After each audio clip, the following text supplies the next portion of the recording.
We're good. Hello, everyone, and thank you for joining us on Southern Sports Media Racing Podcast. I'm Devin, joined by David tonight to discuss and preview the Daytona 500. If you haven't already, make sure to like and subscribe below. So here we are once again, entering the Speed Weeks part of the NASCAR season. I'm so excited that we finally are ready to race in the Daytona 500. Um, for the casual fan who may be watching, David, how would you explain the excitement for these teams and drivers heading in to the Daytona 500 Sunday? Um, I mean, it's got to be the equivalent to what football teams just went through last week. It's weird. Our sport starts our season off with our Super Bowl. So this is the biggest, most prestigious race we have all season long, and it's the first one. Plus, we also have the mystery and the unknowns of the next gen car. How is it going to hold up? How are the teams going to race? A lot of unknown questions are about to get answered tomorrow, Thursday, and this weekend. Yeah, definitely. And we just saw two practice sessions tonight. First practice session, first practice session, Michael McDowell, last year's Daytona 500 champion, posted the quickest lap. In the second session, we saw Ryan Blaney and Team Penske's Ford post the fastest lap. Nothing too unordinary in both practice sessions. You saw your typical single car runs and your typical draft with mainly the same manufacturers and teams. Once again, Team Hendrick looks like they have the raw single car speed, and the Fords look pretty quick in the draft. Was there any big takeaways for you from the practice sessions tonight, David? Um, Honestly, it had to have been some in that first practice session. You watched the Toyotas together. What really kind of stood out with me was how easily both Kurt Busch and Bubba Wallace were losing the draft. It's going to be interesting to see, come Sunday and really Thursday too with the duels. Um, is it going to be possible for a fast car to lose the draft if they don't have somebody tucked up underneath them? Um, in the second practice session, I didn't really see that out of the Fords really at all. It was just kind of strange. I don't know if they were just seeing how far back they could get and make runs, but that kind of stood out. Just the last practice session, you had the Fords, what, top 12 cars were Fords? Yeah. But it looks also look like the Chevys were working on qualifying speeds. So I don't know if that's 100% accurate to what we're going to see, but I mean, that's what we got.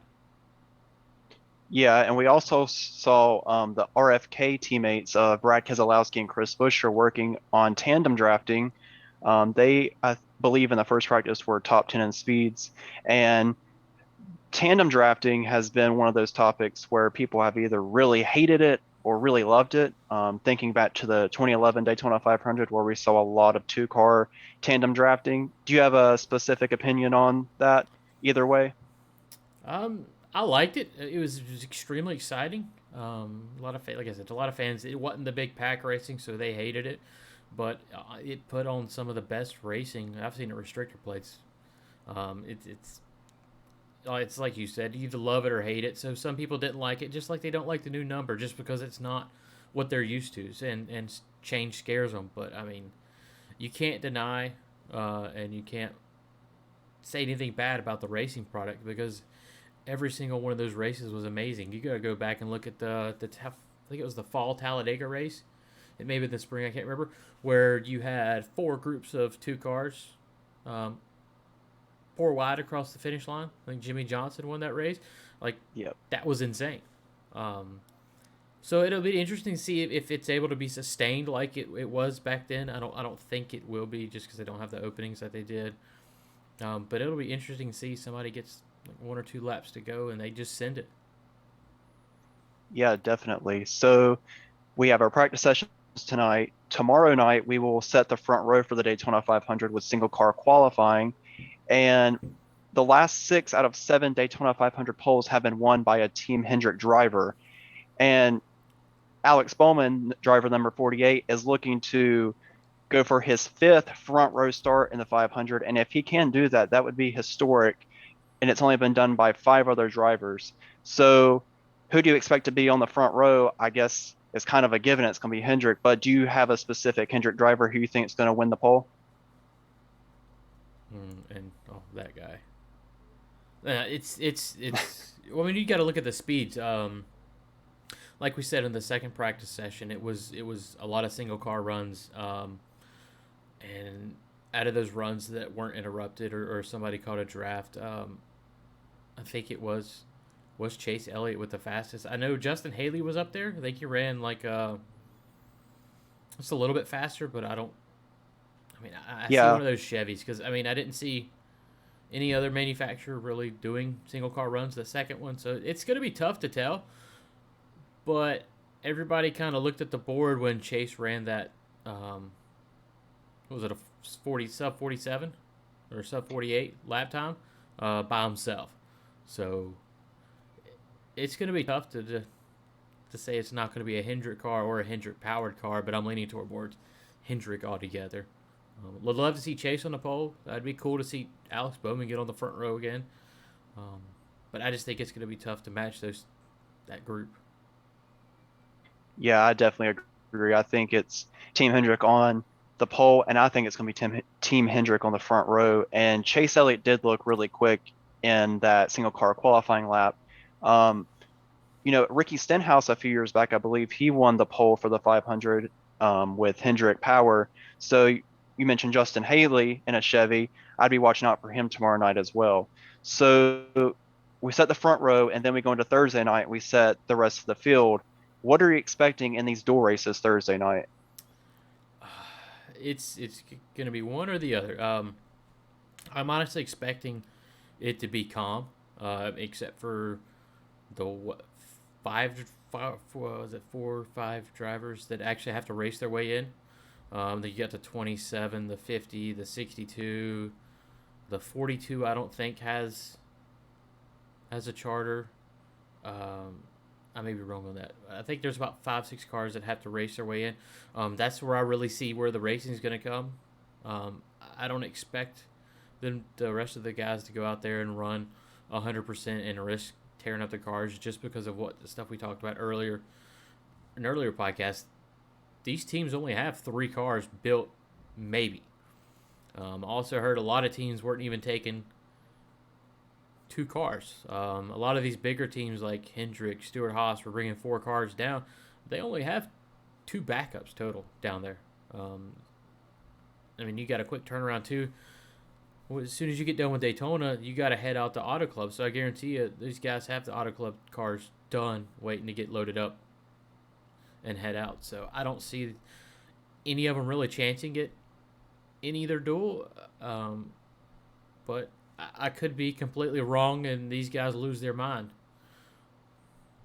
Yeah, I've noticed over the years, it seems like if one of the dual races, because there are two, for those watching that may not know, we have 2 separate dual races. One race usually tends to be more casual and calm, and the other one usually tends to be more chaotic. But it's kind of hard to judge because we haven't seen 20 cars in a draft yet in this new car. So we've only seen the testing session back in January, and I think the largest pack was 10 to 12 cars. And what we've seen tonight was just the same manufacturers or teammates running together. So I'm not really sure what to expect, but going off of history, you know, maybe a calm one and then a chaotic one. And of those drivers that need to race in, I thought it was interesting. Greg Biffle is back. Oh, He's yes, I not did see raced in the that. Cup Series since 2016, so it'll be interesting to see how the Biff does come Thursday night because he will have to race his way into the Great American Race. So once we set the field, then all eyes are, of course, on the 500. And probably after Thursday night, we'll know a little bit more about how these cars react in a draft with 20 plus cars. So as we head into the 500, what are you expecting in terms of the product of racing we see? Hmm.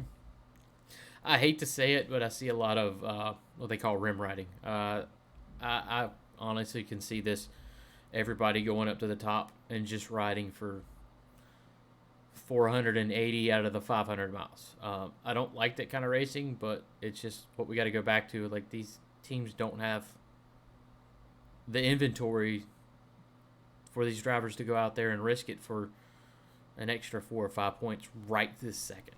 I hope I'm wrong, and I hope we see good racing throughout the race. I just have a sneaky suspicion that this is going to be a mellow uh, 500 until the end. But if you have a chance to win it, I think that's where you're going to see actions. But I think cars that are back that have no chances, I think we're just going to see them kind of just riding.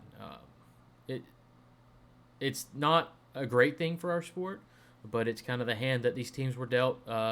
Going through the pandemic, switching over to a brand new car, and then going out there with limited inventory, on cars right now. But I hope, like I said, I hope we're wrong. I hope we see great racing. I'm super excited just to see this car on the track in an actual race around other cars. We're gonna see. We're finally gonna see it, and it's awesome. Yeah, I agree. The anticipation of what is going to happen once we see these cars on track is, I mean, there's just so much expectations that people don't want to be let down by seeing that freight train of cars ride the top of the racetrack for 480 miles. But the one thing I'll say to go against that is there are some very aggressive and hungry drivers out there. If you look at it, Kyle Busch, Martin Truex, Brad Keselowski, they have never won a 500, and they've won some of the biggest races and championships in the sport. So it'll be interesting to see how aggressive they are. And then also you have your typical aggressive plate racers, Ricky Stenhouse, Chris Buescher, Blaney, Logano, Keselowski, who usually, if that in recent history, once that top line gets started, those are some of the drivers you usually see duck out of line and try to, break that line. So I'm not sure what's going to happen. I feel like I said earlier, after Thursday night, we'll have some idea. But the thing about that is Thursday night's races are at night with a cooler track. And looking at the weather for Sunday down in Daytona, it's supposed to be sunny in the 70s. So handling could become an issue. Could you see that being a problem for some of these drivers come Sunday? Absolutely, especially watching the practice that we just saw. You see how much these cars are bouncing and these drivers are bouncing around. These Oh cars my are good, so yeah. rigid, and this is just running with 4 or 5 of them together. I like what Clint Boyer said. You get these cars in a pack, like these are going to be a handful to drive. So that's why I kind of see like go back to what I was saying. This is why I kind of feel like we're going to see a lot of riding, but they got to play it safe. But yeah, I can definitely see a handling coming into an issue for sure. Um, well, we don't know. I mean, I'm just extremely excited to actually see and to find out what this car is, how it's going to react, so we can go into Talladega down the road in a few months and actually be able to race them. Now that we got our homework done, our first restrictor plate track out of the way, they know how to work on these cars, they know how to set them up better, they know how to race them better. Yeah, the cars, I was shocked to see how much movement was happening from the onboard camera. And I've never sat behind the wheel of a stock car and experienced this, but I have to imagine if you're in a pack of cars come Sunday or even Thursday night, going 200 miles per hour, and I mean, you're literally bouncing around. I mean, explain to somebody how that could even feel when there's cars all around you and you're having to look in the mirror, you're having to look ahead, and all while you're just bouncing around at 200 miles per hour. I mean, this is no Sunday drive in the park. Yeah, absolutely.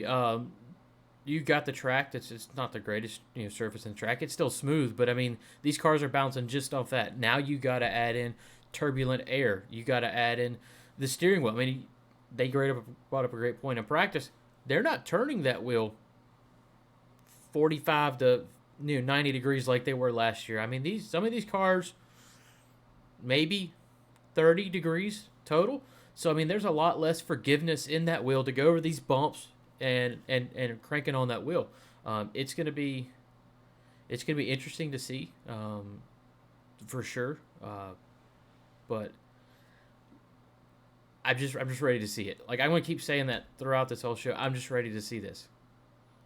It's the Yeah, biggest unknowns that I have ever seen in this sport since I can remember watching it. From like 1990, I can kind of remember watching the races. The biggest unknown we've ever had going into a Daytona 500. yeah. I was watching practice earlier when they came on the air. Mike Joy mentioned that he said we've been coming down here since 1959, yet here in 2022, we might have some of the most unknown racing at Daytona that we've ever seen. So with all the unknowns, you still have those drivers who are always competitive when we come to restrictor plate track. So what drivers are you watching come Thursday night, and especially when it comes down to win the Daytona 500 Sunday? You always have to watch out for the Keselowskis, the Hamlins, the Hendrick cars. I hope to see them like Kyle Busch too. Kyle Busch, Martin Truex. I mean, I still think you're going to see your big name drivers up there, but we may see Justin Haley up there. I hope to see him up there. He's always looked good at restrictor plate tracks. He's got his win. Was it 3 years ago? I mean, he wasn't just running up there to run up there. I mean, it was under caution and everything. I think those are going to be the handful of drivers that I would look out for. The one that I would look out for, not for a good reason, would be Recky Stenhouse. As I like to call him. Nick's going to hate me for saying that. That's one of his dudes. But, I mean, he is by far the most caution to the wind, aggressive plate drivers that are out there. It gets them in a lot of trouble. We may see that come into effect. We'll see if Austin Cindric carries over that super aggressive mentality, and Ty Dillon as well. He was super aggressive, but I don't. We'll see if that carries over from the Clash. If that's going to be their racing style all year long. It's going to be a long season. They make the enemies at the beginning of the year. It may not be a good thing for them. Yeah, definitely. You mentioned quite a few drivers who I mentioned earlier have not won the Great American Race. But Ricky Stenhouse Jr., let me tell you, don't. If he's up front, I don't care if it's lap 5 or if it's the final lap of the race. He is going to race you hard, and he's going to push, and he's going to make blocks, and he's going to make big moves. He's all about winning, and he's won at Talladega. He knows how to get it done on these restrictor plate tracks, but his style, I watch races at restrictor plate tracks, and I'm waiting on something crazy to happen whenever he's in the mix, because he does not care, and that's not a bad thing. He's putting it all out there. But you have some of your methodical drivers who tend to stay at the back and don't make those kind of moves until the very end. Not Ricky Stenhouse. He's making those moves from lap 1. He makes them in practice. So, you mentioned Cindric, Logano, Keselowski. All the Team Penske's cars I believe will be competitive come Sunday. Also, the Joe Gibbs cars obviously will be competitive. Denny Hamlin has won the Daytona 500 twice. I expect him to be up front. What it really will come down to is who dodges the big wrecks, aside from any mechanical failures that may happen.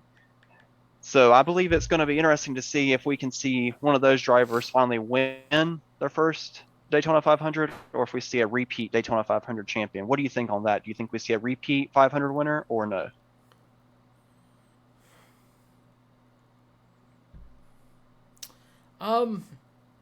Honestly, think we're going to see a first-time winner, or a first-time 500 winner. We may see a first-time winner. I mean, it's just the nature of the beast. You have your drivers that you can pick as favorites, but I mean, it's going to show so many years in a row that it's not technically really up to that driver. I mean, there's a lot of luck involved, a lot of calculated risk, and if you're willing to take them to get up front, they may turn out to bite you. Wrong place, wrong time. All the time happens. You got drivers that are riding in the back of the field all race long. Then the second they try to go to the front, they get caught up in somebody else's mess. But maybe a first-time winner. I'm leaning more towards that, just because of the unknowns.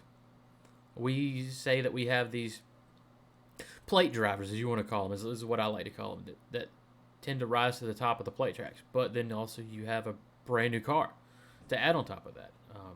So it may not 100% transfer over, but like I said before, we'll wait and see. Yeah, just last season, Michael McDowell won the Daytona 500, first ever win. He was up front.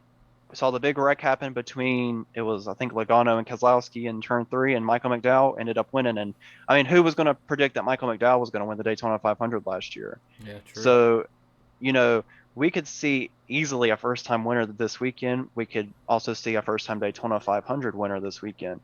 So, who do you got? Who's your driver this weekend to win the 500? Are we making our picks like for our week 1 picks? Oh, yeah. Who you got?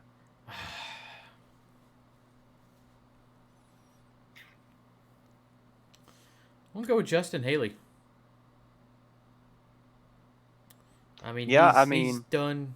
He's always running up front with Colleague in the Xfinity races. The Colleague cars always find a way to get around each other. And you got, I mean, he's always in the right place at the right time. I mean, he's methodical, and I like that. I love that about that kid. He's one hell of a wheel man, and fingers crossed we can win week 1 with him. So yeah, I mean, Justin Haley, he did win a Cup race in the July Daytona race wheel when it used to be in July. Um, Although it was rain shortened, he was running up front. So I I wouldn't be shocked if Justin Haley won the 500. I'm going with Blaney, Ryan Blaney, and go figure. yes, Yeah, I go know, figure. yeah, it's my favorite driver, but I have reason to believe he can win the 500. He's really good at plate racing. He's finished second in the 500. He's always up front. He has great teammates. He understands how to work the draft, and I expect him to win the 500 this Sunday. Um, I could see my it. I'm not bashing you. I'm just making fun of you. Yeah, I kind of the low hanging fruit there, given that, that's my Unless I could driver. have But picked, kind of Chase or yeah. yeah, but I mean, I said that I feel like if he gets lucky, because let's not forget, you got to have some luck to win at Yeah. Daytona or Talladega.